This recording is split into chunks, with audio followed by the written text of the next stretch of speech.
My mom testified. She killed my husband. Those were her words. And she was pointing at me, her only daughter. The courtroom gasped. Some people covered their mouths. Others shook their heads. I could feel the heat of hundreds of eyes pressing down on me, as though I was already wearing the prison uniform. But it wasn't just her words that broke me. It was the silence that followed. The silence of the man in the black robe sitting at the highest seat in the courtroom. The Chief Justice himself. He leaned forward, his sharp eyes burning into mine. Then, with a voice so calm it chilled me, he said, "Mrs. Peterson, are you telling this court that your own daughter murdered your husband?" And my mom, without blinking, whispered, "Yes, she killed him." The Chief Justice slowly rose from his seat. Everyone stood, stunned and confused. I froze. My heart thundered so loudly in my chest that I thought I was going to faint. Why was my mother betraying me? Why was the Chief Justice standing? What was he about to do? Before I could breathe, before I could even beg her to stop, he raised his gavel. And everything in my world shattered. But let me take you back to the beginning. Please, before we go further, if you want to know how this story unfolds, hit that like, watch till the end, and subscribe for more stories like this. Trust me, you don't want to miss what comes next. My name is Emily Peterson. I grew up in what most people would call a perfect American family. We lived in Denver, Colorado. My father, Judge Richard Peterson, was a respected man, a former chief judge who everyone admired. My mother, Sarah, was the type of woman people came to for advice. She was strong, brave, but also soft when she held me. I was their only child. For most of my life, I believed my parents' marriage was untouchable, built on love and sacrifice. My father worked long hours, but every night, he sat at the dinner table, asking me about school. My mom was the glue of the family. If love had a voice, it was hers. But even in houses that shine on the outside, shadows crawl in the corners. It started with late-night arguments.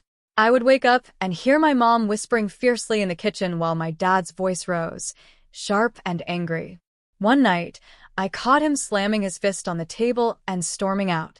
My mom saw me watching and forced a smile, telling me it was grown-up stuff. I believed her.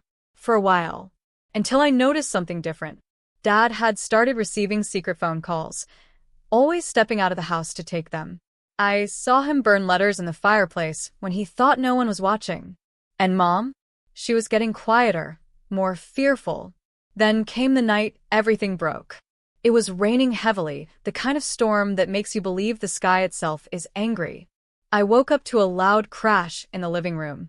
I ran downstairs and froze at the sight before me. My father lay lifeless on the floor, blood seeping into the rug. My mom was kneeling beside him, trembling, tears mixing with the rain that had blown in through the open window. "Mom," I screamed, rushing toward her. She held me tightly, shaking her head. "Emily, don't look. Don't you dare look." But I looked. I saw the knife glistening on the floor. I saw the panic in her eyes. That night changed everything. The police came. Neighbors gathered. And somehow by morning, whispers had spread that I was the suspect. I didn't understand. I was 17. I loved my father more than life itself. But the whispers grew louder. And the cruelest knife of all was the one my mother stabbed into my soul when she stood in front of the world, in front of the Chief Justice, and said the words that turned my life into a nightmare. She killed my husband. But here's the secret no one knew at that moment. The Chief Justice, the man everyone trusted to find the truth, was not just my father's old childhood friend. He was the real killer. He wanted power. He wanted the seat my father once had. And he knew the only way to secure it was to remove the man who stood in his way. And he did. But somehow, some twisted way, he had turned my mother against me. Now here I am, standing in court, accused of murdering the man I loved most in this world, betrayed by the woman who gave me life, and judged by the man who had taken everything from us. As the Chief Justice raised his gavel that day, I realized something terrifying. This wasn't just a trial. It was revenge. And it wasn't his revenge against my father. It was revenge against me. The sound of the gavel was about to fall when the gavel struck. Bang! The sound echoed through the courtroom like a gunshot. I flinched. My legs almost gave way. The room buzzed with whispers, cameras clicked, and the reporters scribbled like hungry vultures ready to devour whatever was left of me. "Order in the court," the Chief Justice thundered. His eyes burned into me as though he was personally sentencing my soul. This trial will not be a circus. But it already was. Because this wasn't just a courtroom anymore. It was a stage. And I was the villain in his story. "Emily Peterson," he said, his voice calm but poisonous, "you stand accused of the murder of your father, Judge Richard Peterson. How do you plead?" I opened my mouth, but no words came. My throat was dry. My mother's eyes, cold and hollow, pierced into mine. She didn't even blink. She didn't even flinch. "Not guilty." My lawyer finally spoke for me. His name was Daniel Walsh. He was young, brilliant, and one of the few people who still believed me. But in that moment, I wondered if even his faith could survive the storm. The Chief Justice gave a small nod. "Very well. The prosecution may proceed." The prosecutor stood, a woman with sharp features and a voice like a blade. "Your Honor, members of the jury, this case is about betrayal. A daughter who turned against her own father, for reasons we will make clear. And the most important testimony comes from the woman who knew both of them best. Sarah Peterson, the victim's widow, and the defendant's mother." I wanted to scream. I wanted to beg my mom to stop, to remember who I was. But when she took the stand, she looked like a stranger. She raised her right hand, swore to tell the truth, and sat down. Her eyes never once softened when they met mine. "Mrs. Peterson," the prosecutor began, "can you tell the court what happened the night of your husband's death?" Mom's voice trembled at first, but then steadied, like someone rehearsing lines. I came downstairs when I heard shouting. My husband and my daughter were arguing." Lies. "The next thing I saw," she continued, "was Emily holding a knife and my husband lying on the floor." My chest tightened. I shook my head, tears burning my eyes. "No, that's not true," I whispered, but the Chief Justice banged his gavel again, silencing me. "And what did Emily do?" the prosecutor pressed. She dropped the knife," Mom said, her lips quivering.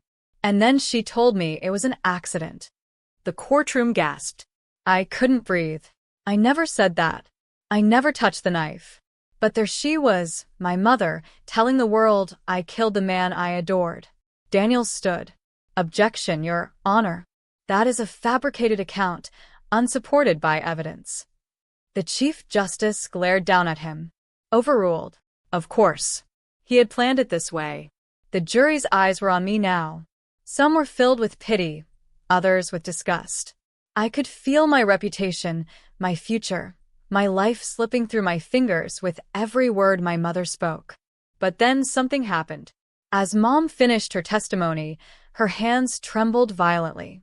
She tried to grip the edge of the witness box, but her fingers shook uncontrollably. For the first time, her eyes flickered toward mine. Not cold, not cruel, but full of something else. Fear. Not fear of me. Fear of him, the Chief Justice. It was subtle, almost invisible, but I saw it. Her lips quivered in a way that said, "Help me." Her body screamed of someone trapped. That's when I realized she wasn't just testifying against me. She was being forced to. But how? Why? The session ended for the day, and the Chief Justice ordered me back into custody. As the guards dragged me away, Daniel leaned close and whispered, "Emily, your mom is lying, but I think she's being controlled. Don't lose hope. We'll find out why." I wanted to believe him, but as the heavy cell door clanged shut behind me, I curled up on the hard cot and wept. Hours later, just as I was drifting into restless sleep, I heard a sound. The faint scrape of paper sliding under my cell door. I sat up quickly, my heart racing. I reached for it with trembling hands. It was a note, handwritten, and when I opened it, my blood froze. It was my mom's handwriting. It said, "Emily, forgive me. I'm not allowed to tell the truth. He will kill us both if I speak. Trust no one, especially not him. And at the bottom was a smear of blood. I stared at the note in my trembling hands. The letters blurred as tears filled my eyes. My mom's words cut deeper than a knife. Emily, forgive me. I'm not allowed to tell the truth. He will kill us both if I speak. Trust no one, especially not him. And the smear of blood at the bottom wasn't just ink. It was real. Fresh. I pressed the note against my chest, my heartbeat hammering like a drum. My mother wasn't betraying me out of hatred. She was being controlled, trapped by the very man who had the power to decide whether I lived or died. The Chief Justice. Morning came too soon. The guards banged on my cell bars and dragged me back to the courthouse. My stomach was in knots. I kept replaying the note in my mind, wondering if Mom was safe, wondering if she had been hurt, or worse, since slipping it to me. When I walked into the courtroom, I looked for her immediately. She sat in the witness section, pale, her eyes downcast. She wouldn't meet my gaze. Her hands were clasped tightly in her lap, as if she was holding herself together. Daniel leaned close to me at the defense table. Emily, he whispered, you look like you've seen a ghost. What happened? I slid the note into his hand under the table. His eyes widened as he read it. He mouthed silently. Oh my God. The trial resumed. The prosecution brought out more so-called evidence. A kitchen towel with my fingerprints, a neighbor who claimed to have heard me scream the night my dad died. It all felt carefully planted, perfectly staged. Because it was. I knew exactly who had orchestrated it. The Chief Justice. Daniel stood to cross-examine the neighbor, but the Chief Justice interrupted. Counselor, your line of questioning is irrelevant. Keep it brief. Daniel clenched his jaw, his fists curling. He wanted to fight, but he couldn't, not against him. The prosecution rested their case, and the Chief Justice turned to Daniel. The defense may call its first witness. Daniel stood. The defense calls Sarah Peterson. Gasps filled the room. My mother stiffened, her eyes snapping up in shock. The Chief Justice's face hardened. His jaw twitched, his knuckles tightened around the gavel. For a moment, I thought he was going to forbid it. But he couldn't. Not without revealing his fear. Mom walked slowly to the stand, every step heavy. She looked like a prisoner walking to her own execution. She swore again and sat down. Daniel approached her gently. Mrs. Peterson, you are Emily's mother. You love her, don't you? She hesitated. The silence stretched. Then softly, yes. I love my daughter. I swallowed hard, tears stinging my eyes. Then please, Daniel said, tell this court the truth. Did you see Emily stab her father? The room fell silent. Mom's lips parted. Her eyes darted toward the Chief Justice. His glare was sharp as steel. Her hands trembled. She opened her mouth. But instead of words, a choked sob escaped. Yes, she whispered finally. I saw her. The lie hit me like a bullet. My chest caved. I almost collapsed right there. But then I saw it. Her hand, trembling in her lap, tracing invisible letters on her thigh. I blinked, focusing. She was spelling something. H-E-L-P. She wasn't lying because she wanted to. She was lying because she had no choice. Daniel noticed too. His voice softened. Mrs. Peterson, are you under any kind of pressure to give this testimony? The Chief Justice's gavel slammed down. Objection. Leading the witness. Overruled. Another judge might have said. But here in his courtroom his word was law. Objection sustained, he barked. The witness will answer only the question asked. The trial moved on, but the damage was done.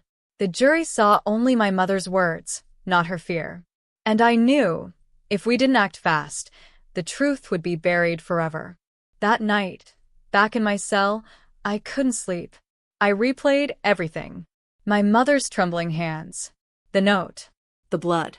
The Chief Justice's piercing eyes. And then the sound came again.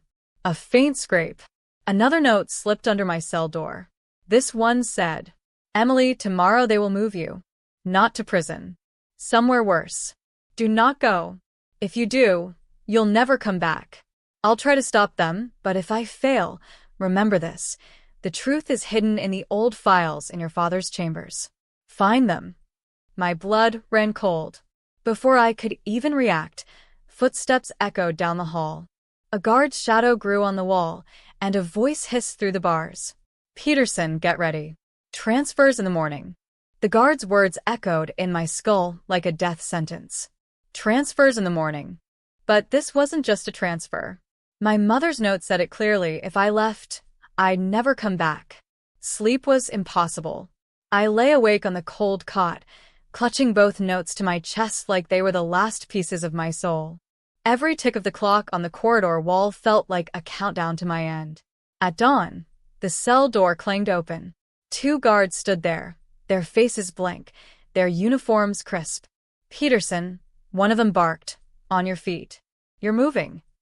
My knees shook as I stood. I wanted to fight, to scream, to run, but what good would that do? My wrists were chained, my legs shackled. As they dragged me down the hallway, I glanced at the other inmates. Some looked away, others stared with pity. One whispered, "God help you, kid." Outside, a black van idled, its engine growling like a predator waiting for prey. It wasn't a normal prison transport. No markings, no license plate, just plain black metal. This wasn't a transfer. It was an execution. The guards shoved me into the back. The doors slammed, and the darkness swallowed me whole. My heart pounded as the van rumbled forward. The air inside was heavy, suffocating. I counted every bump in the road, every turn, trying to guess where they were taking me. Minutes felt like hours. Then, suddenly, the van screeched to a halt. The doors opened. Blinding sunlight poured in. And standing there, waiting, was him, the Chief Justice. He wasn't wearing his robe. Just a black suit, sharp as a smile. His eyes gleamed with something far more terrifying than anger, satisfaction. "Emily," he said softly, almost kindly, "this is where the story ends for you." I froze, my blood turning to ice. Why? I whispered. "Why are you doing this to me? I'm just a girl. I didn't kill him. You did." His smile faded. He stepped closer, his voice dropping to a whisper. "Your father stood in my way. He was too honest, too powerful. And now you stand in mine. But don't worry, no one will ever know. Because tonight you disappear." Tears blurred my vision. My hands trembled in the chains. I wanted to scream, but my voice caught in my throat. Then something happened I didn't expect. The driver of the van, another guard, stepped out, holding a folder. "Sir," he said nervously, "what do you want me to do with these?"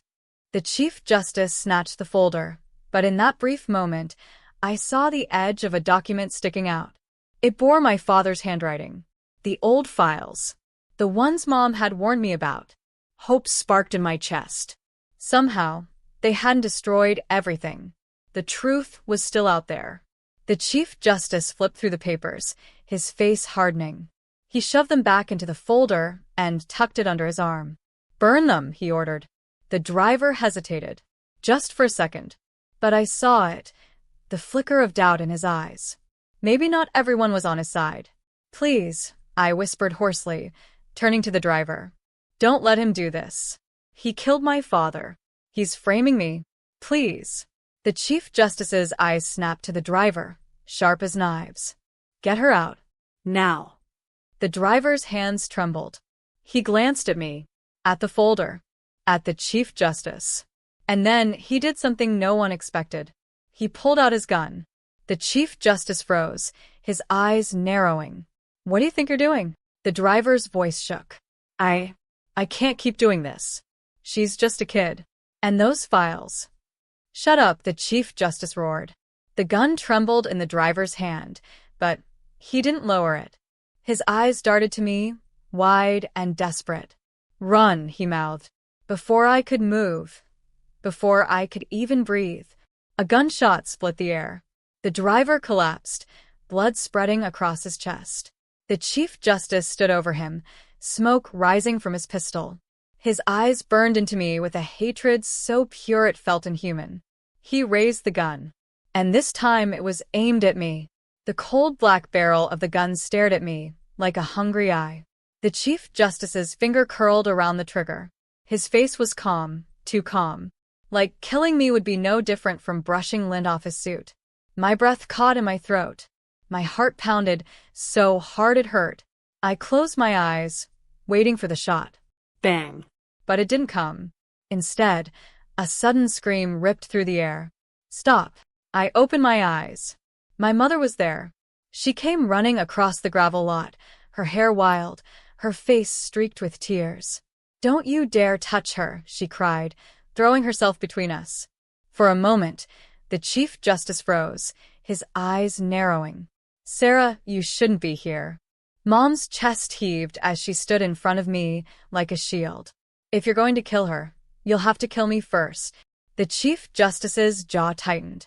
His hand shook, just barely, but enough for me to see he hadn't expected this. Move, he hissed. No, Mom whispered. Not this time. The silence was deafening. Then suddenly, tires screeched in the distance. A car raced into the lot, gravel flying. It skidded to a stop, and the driver's door flew open. Daniel. He leapt out, clutching a stack of papers. His voice boomed across the lot. Put the gun down. I have the evidence, and if you kill her, the whole world will know the truth. The Chief Justice turned slowly, his eyes locking on Daniel. What evidence? His voice dripped with venom. Daniel held up the papers. Your deals. Your bribes. The murder orders you signed. All of it. Your entire empire of lies. My stomach dropped. Could it really be true? Could Daniel have found my father's files? The Chief Justice laughed softly, the sound chilling. Do you really think anyone will believe a desperate lawyer and a convicted murderer's daughter? Daniel didn't flinch. They'll believe when they see the signatures. Your signatures. You were sloppy, Your Honor. For the first time, I saw something flicker in the Chief Justice's eyes. Not fear exactly, but cracks. Tiny cracks in the mask he wore so perfectly. Emily, Daniel called out. We're not alone anymore. There are people watching. Journalists. Detectives. They'll follow this evidence straight back to him. I glanced around, and my heart skipped. In the distance, at the edge of the lot, I saw cars. Flashing lights. People stepping out with cameras and microphones. Reporters. Daniel had brought them. The Chief Justice's calm mask finally shattered. His face twisted in rage. He yanked me by the chains, pressing the gun to my temple. The crowd gasped. Some screamed. Cameras clicked wildly. You think you're clever, he snarled. But no one steals my power. Not her. Not you. Not anyone. Let her go. Daniel shouted, taking a step forward. Stay back, the Chief Justice barked, digging the gun harder into my skin. My head tilted from the force. Mom sobbed, her hands reaching out. Please, please don't hurt her. Everything moved in slow motion. The flashing lights. The whispers of the reporters. The heat of the gun barrel against my temple. And then out of nowhere, Mom lunged. She grabbed his arm, screaming, Run, Emily. The gun went off. Bang. Time stopped. Mom crumpled to the ground, her hand still clutching his sleeve, blood blooming across her chest. No, I screamed, my voice ripping from my throat. I fell to my knees beside her, shaking her shoulders. Mom. Please stay with me. Please. Her eyes fluttered, her lips trembling. She tried to speak, but only blood came out. The Chief Justice ripped free, his face contorted with fury. He raised the gun again, this time not hesitating. And as the cameras flashed, the world watching, he aimed straight at me. The world spun. My mother's blood stained my hands, warm and sticky.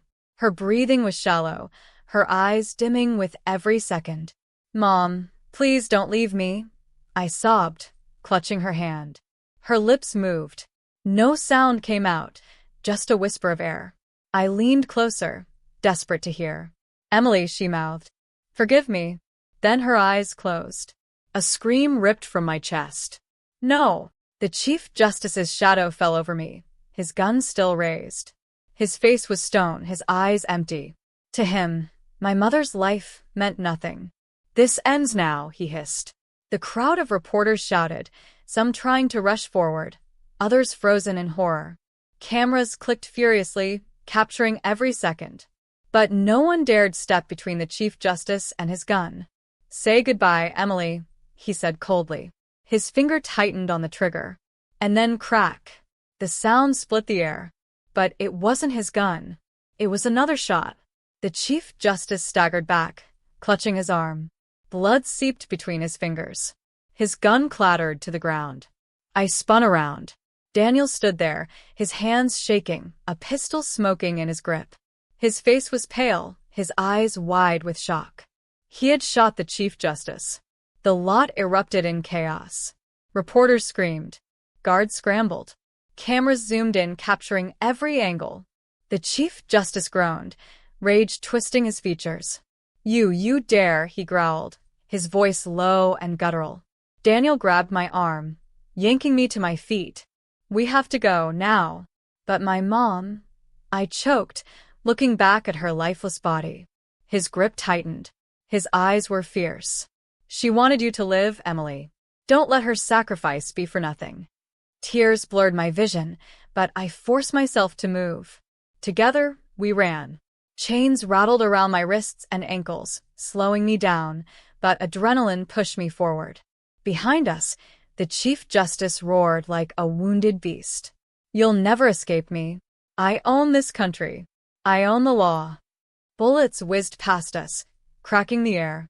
Daniel pulled me behind a wall as chunks of gravel exploded where we had just been. "We can't outrun him," Daniel panted. "We need proof. The files, your father's files. If we get them, he's finished." His words sparked hope inside me. My mother's note. The warning. The old files were the key. But where were they now? The Chief Justice's men swarmed the lot, weapons drawn. We ducked behind the van, my chains clanging softly. My heart pounded so loud I was sure they could hear it. "Daniel," I whispered. "The folder. The one the driver had before he was shot." Did you see where it went? Daniel nodded. Yes. "The Chief Justice dropped it when I shot him. It's still here. Somewhere." We crawled along the gravel, searching frantically. My knees scraped raw, my wrists bruised from the cuffs. Every second felt like a lifetime. Then I saw it. The corner of a folder, half buried under the van's tire. I reached out, my fingers trembling. I grabbed it and pulled. Papers spilled out across the dirt, letters, bank records, even photographs. My father's files. The truth. Daniel's eyes widened. "This is it. This is everything. Emily, with this, we can destroy him." But before we could gather them, a shadow loomed. The Chief Justice. Bleeding, furious, his face twisted in rage.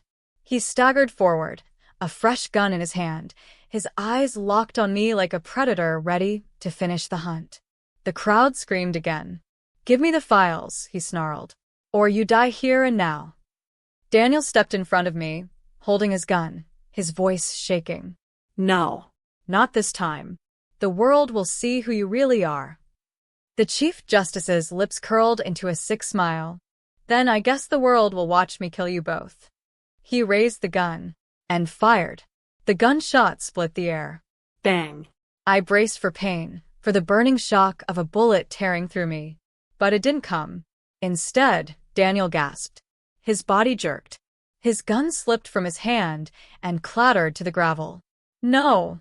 I screamed, catching him as he collapsed to his knees. Blood poured from his shoulder, staining his shirt crimson. His face twisted in agony, but his eyes stayed locked on mine. "Emily, the files," he rasped. "Don't let him win." Tears blurred my vision. "Stay with me, please." The Chief Justice stepped closer, his face pale from his own wound, but his smile triumphant. He aimed the gun again, this time directly at me. "This ends here," he growled. "Your father thought he could stop me. He failed. Your mother thought she could stop me. She failed. And now you." I clutched the folder to my chest, my chains rattling. My voice trembled, but it rose above the chaos. "You'll never bury the truth. Not again.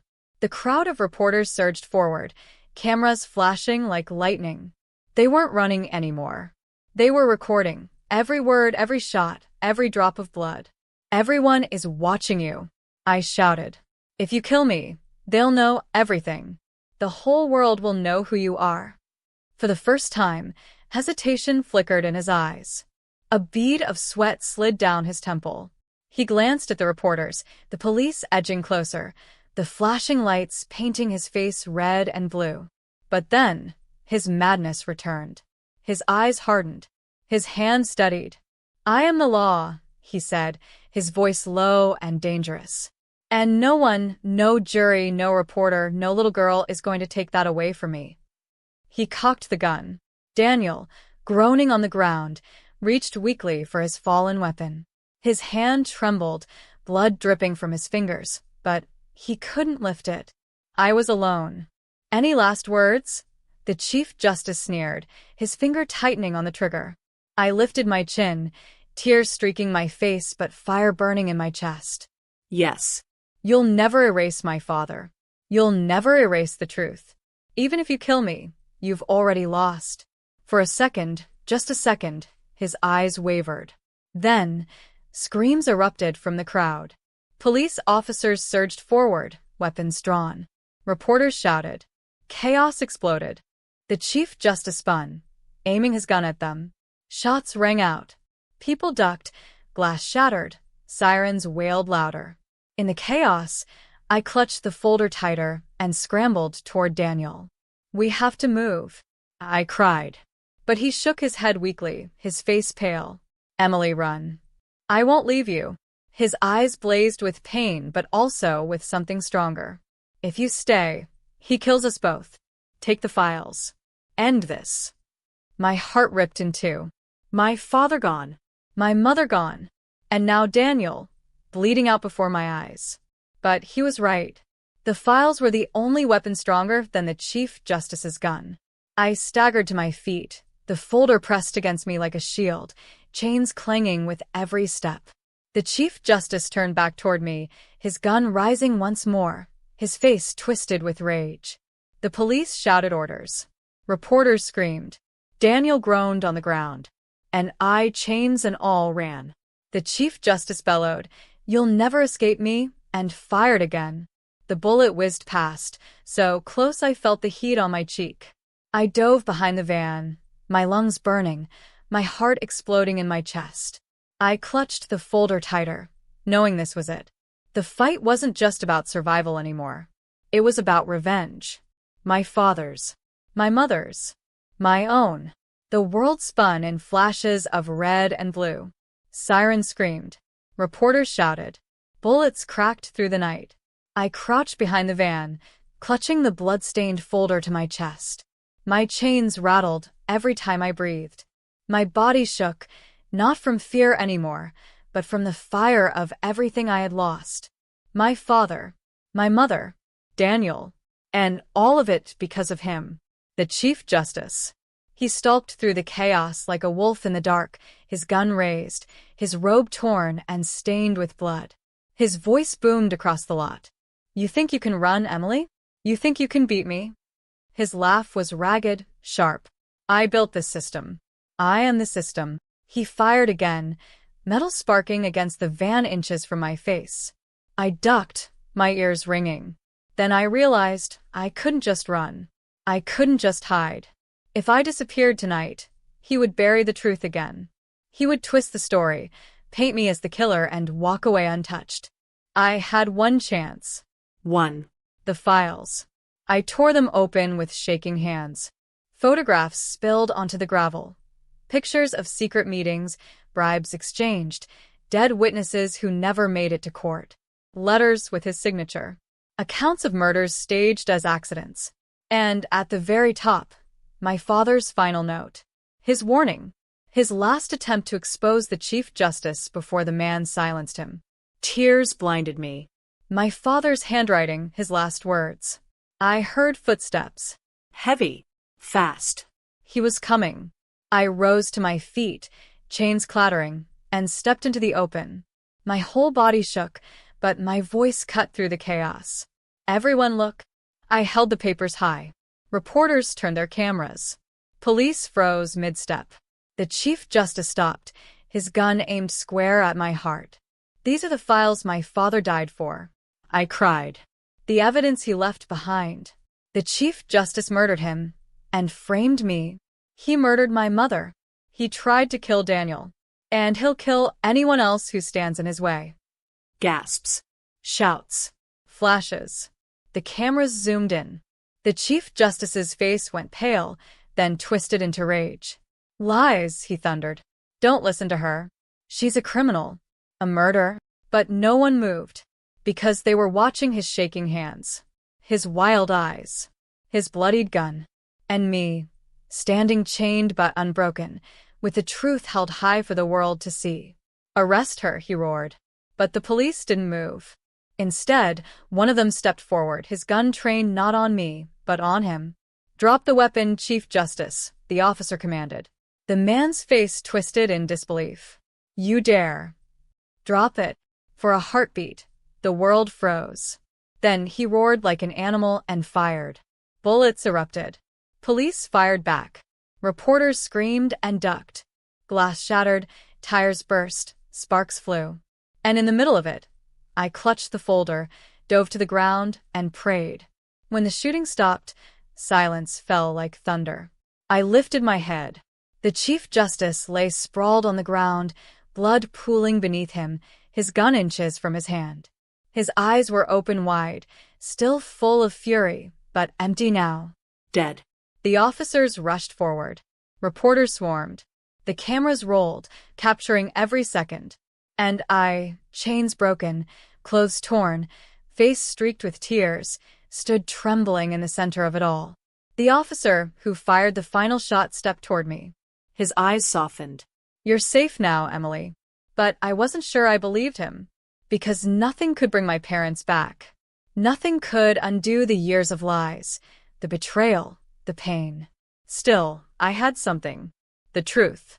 And as I looked around at the flashing lights, the shouting reporters, the rising dawn breaking across the sky, I knew one thing with certainty. The Chief Justice may have destroyed my family, but in the end, I destroyed him. And that was my revenge.